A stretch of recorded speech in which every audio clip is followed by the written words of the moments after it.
Shelley here, coming to you from St. Peter's Episcopal Church, 505 Main Street here in Spotswood.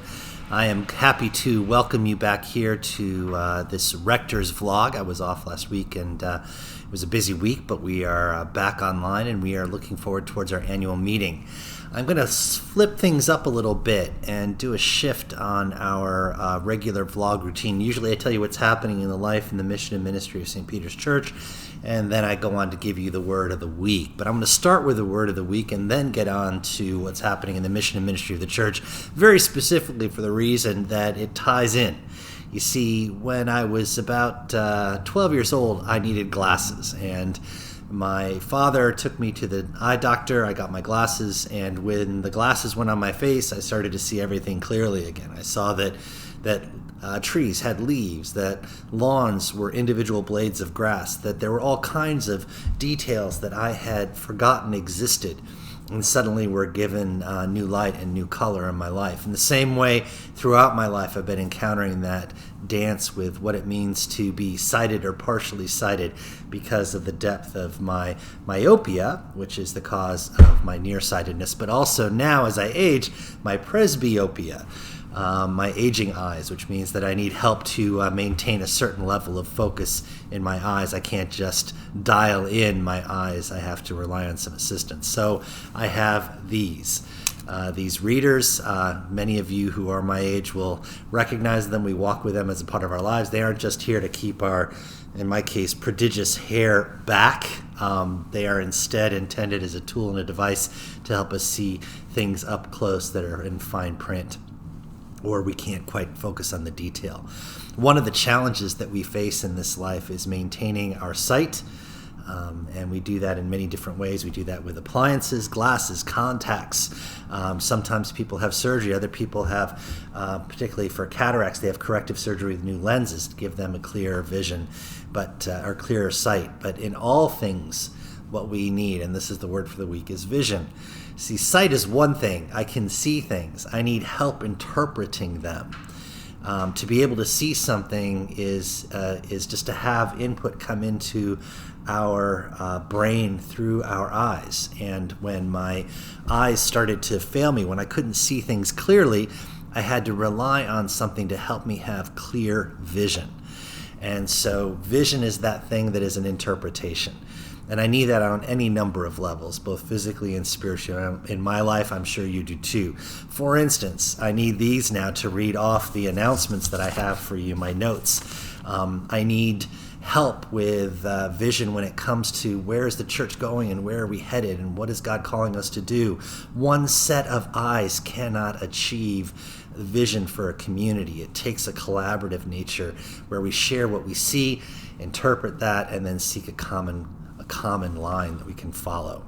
I know that I've been compromised in my sight for many years on different levels. One is I'm nearsighted. The other is I have old eyes.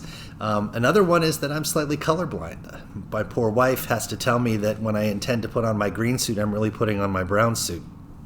Other people have challenges like that. I have a friend who is so red and green colorblind that he had to be very careful to make sure that the top light on the street light meant stop and the bottom light meant green. He couldn't tell the difference between the two. They both looked kind of orange to him, and that was fine, except when I was on a road trip with him and all of the traffic lights were on their side. We had a few moments of panic going through that. So as we strive to maintain vision here at St. Peter's, as you strive to maintain vision in your life, I invite you to take on that aspect of bifurcating what is it I'm seeing and setting that aside in terms of seeking an interpretation in community of what is our vision. And we're doing that, actually. We're getting ready to do that very particularly this week in our annual meeting. With the annual meeting, we share what's happened in the life of the church. We give a sense of interpretation from the rector and the wardens, as well as other officers who make their reports, in this case, our treasurer and our finance ministry. We let you know what's happening so you can see that clearly. And then we work hard with you to figure out what that vision is going to entail. In the same way that we say goodbye to some vestry members and elect others, we say goodbye to some wardens and elect others. We are continually working on refreshing the number of people that have eyes on and hands on that vision for the parish. Our ballot poll and vestry and warden nominations are complete. We have a ballot that is ready to be observed and shared with you all. You're going to see that on Sunday. As well, we're going to be gathering here in this new this new fellowship space, as well as in over my shoulder the shop at St. Peter's, to cut a ribbon and say a prayer. Please do join us for that. We're going to have a soft opening at the shop. This is coming up next Tuesday and Wednesday. The shop will be open. We're not really publicizing that, but hey, if you're watching this, you're in on the ground floor and you can take part in that. But also, we'll be having a formal opening next Saturday. We'll be actually taking in donations again as well as we reopen the shop for business. Can't wait to share that new space with you, that refreshed space with you. Our Super Bowl pool is ongoing. We do this every year. We offer the opportunity for you for $5 a box to buy a spot on the grid, and then that raffle goes to the benefit of the missions and ministries of the church. And of course, you can see who has won what. Bev Stott, our incoming warden, is going to be overseeing that with the assistance of Kirk Bonamich, who's been our Super Bowl pool master for the last few years. Our men's breakfast is on for next Saturday. If you want to join us at 8:30 in the morning at the Colonial Diner on Route 15 northbound, you're more than welcome to do so. Our new Change for Change is going to be Interfaith Rise. This is an interfaith refugee assistance and resettlement agency that we've been working with for years.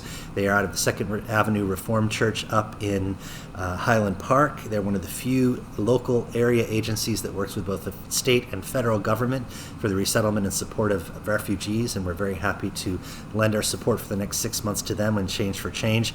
Our new Forward Day by Days, a little walk with God in Scripture and reflection, are available in the church when you come on Sundays. You can check those.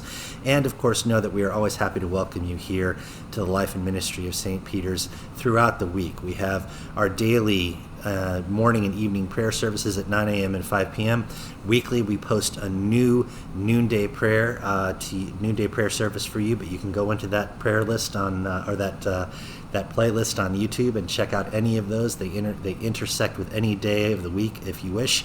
As well, you can see them in French, Spanish, and English. So we try to do that lingually try to get that to happen.